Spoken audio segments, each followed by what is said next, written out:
Singapore general হাসপাতালে চিকিৎসাধীন ইনকিলাব মঞ্চের আহ্বায়ক শরীফ উসমান হাদি বৃহস্পতিবার বাংলাদেশ সময় রাত 10:45টায় মৃত্যুবরণ করেন। বৃহস্পতিবার রাতে এক বার্তায় জুলাই ঐক্য জানায়, উসমান বিন হাদির মৃত্যুতে সারা দেশের সব মসজিদে বাদ জুমা বিশেষ দোয়া এবং কফিন মিছিলের আহ্বান করেছে জুলাই ঐক্য। বিবৃতিতে বলা হয়, শহীদ উসমান বিন হাদি আমাদের জুলাইয়ের অস্তিত্ব, তার প্রতি ফোঁটা রক্তের বদলা বাংলাদেশের মাটিতে নেওয়া হবে ইনশাআল্লাহ। আমরা দেশের বিপ্লবী সব জনগণকে ধৈর্য ধারণ করার আহ্বান জানাচ্ছি। হাদি আসন্ন ত্রয়োদশ জাতীয় সংসদ নির্বাচনে ঢাকা ৮ আসনের সম্ভাব্য স্বতন্ত্র প্রার্থী ছিলেন।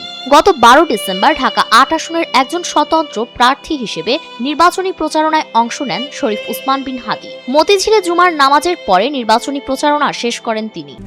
RICL TMX, যুগের পর যুগ স্থাপনা থাকে মজবুত।